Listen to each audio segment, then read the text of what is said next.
Vous avez entendu les propos très fermes de Gérald Darmanin, ça va dans votre sens.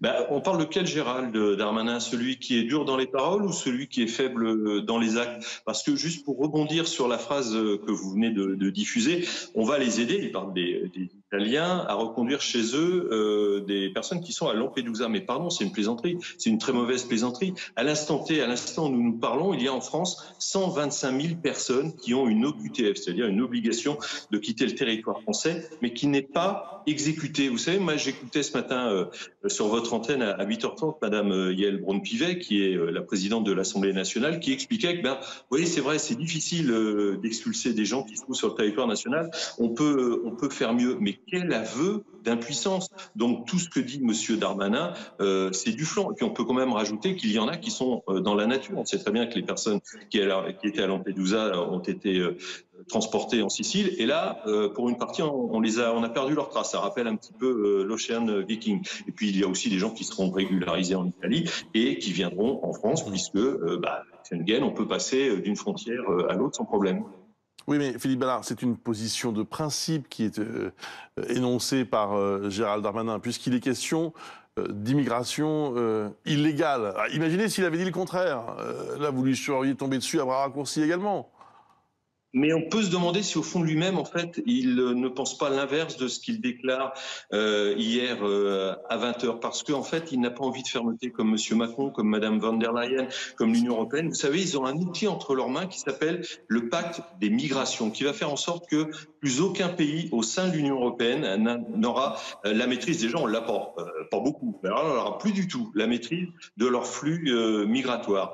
C'est aux Français de décider qui rentrent en France, qui restent en France et accessoirement qui est expulsé de France. C'est un droit tout simplement fondamental. Mais pour avoir ce droit, il faut reprendre le programme de Marine Le Pen de la présidentielle, c'est-à-dire organiser un référendum et surtout réformer la Constitution française pour que la Constitution française soit la première norme, c'est-à-dire celle qui passe avant toutes les jurisprudences de l'Union européenne. On n'aura pas la maîtrise de nos frontières et des flux migratoires si on ne change pas les choses. Donc, Monsieur Darmanin, comme souvent, fait beaucoup de bruit. D'ailleurs, j'en profite, tiens, parce qu'on va parler de liberté d'expression et liberté d'informer les journalistes. Ça va être très court. Il y a des journalistes qui me contactent en ce moment en me disant: est-ce que vous pouvez, Monsieur Ballard, parce que j'ai été journaliste, avoir les chiffres des OQTF réalisés, je dis bien pays par pays. Ils reçoivent une réponse du ministère de l'Intérieur. Ils m'ont fait suivre, hein. On communique trimestre par trimestre et globalement, c'est-à-dire que selon les trimestres, il y a plusieurs milliers de personnes expulsées, mais on n'a pas le détail pays par pays. Je ne sais pas ce que M. Darmanin veut cacher derrière cette obscure communication du ministère de l'Intérieur.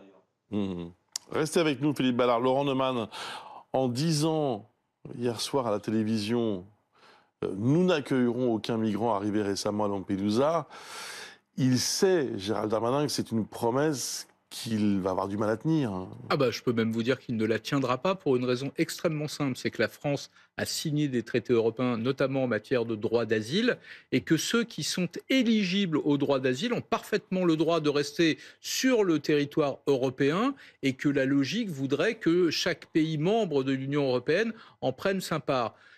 Et j'ai envie de répondre à Philippe Ballard, les propos qu'il vient de tenir, qui sont cohérents, hein, on est d'accord ou pas d'accord, mais c'est cohérent ce qu'il vient de dire.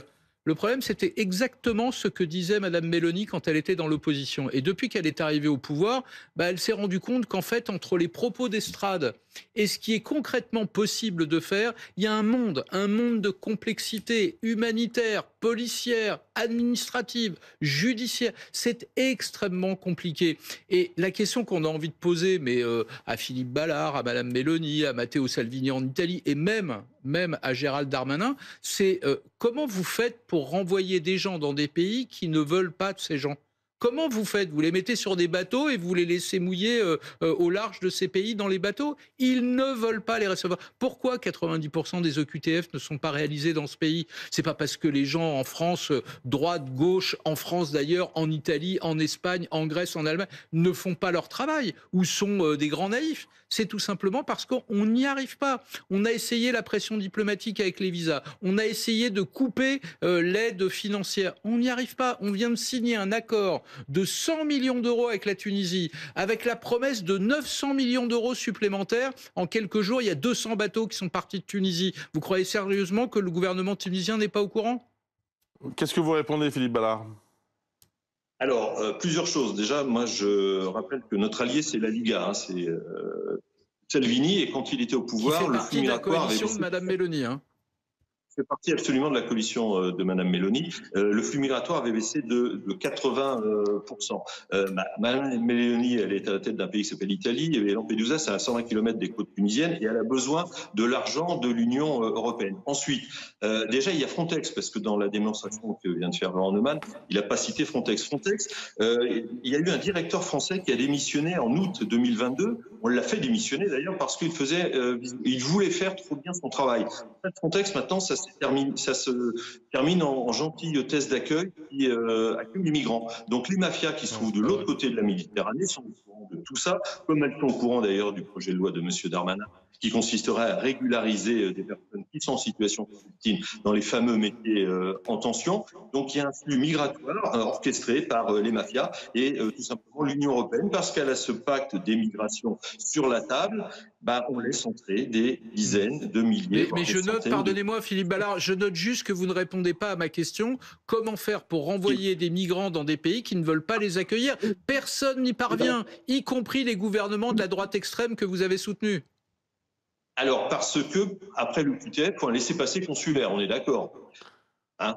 Donc, ce laissez-passer consulaire, effectivement, n'est pas délivré par un certain nombre de pays. Tout à l'heure, je faisais référence à ces journalistes qui n'arrivent pas à avoir les chiffres. En 2021, l'Algérie on a accordé 7. Voilà, c'est juste. Donc, il faut faire un bras de fer, mais il ne faut pas avoir la main qui tremble, parce que vous citiez un certain nombre de pressions financières, de pressions diplomatiques. Mais il faut aller encore plus loin. Enfin, je veux dire, il faut être encore plus ferme.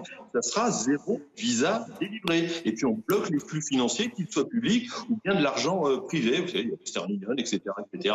Et puis, on va voir l'Union européenne et on leur dit, on arrête la coopération avec les pays qui ne délivrent pas de laissez-passer consulaire. Sinon, on n'y arrivera pas. Si on ne fait pas preuve de fermeté, c'est très simple. On sera débordé par un flux migratoire. C'est ça. Merci Philippe Ballard, merci pour votre intervention ce matin en direct sur BFM TV.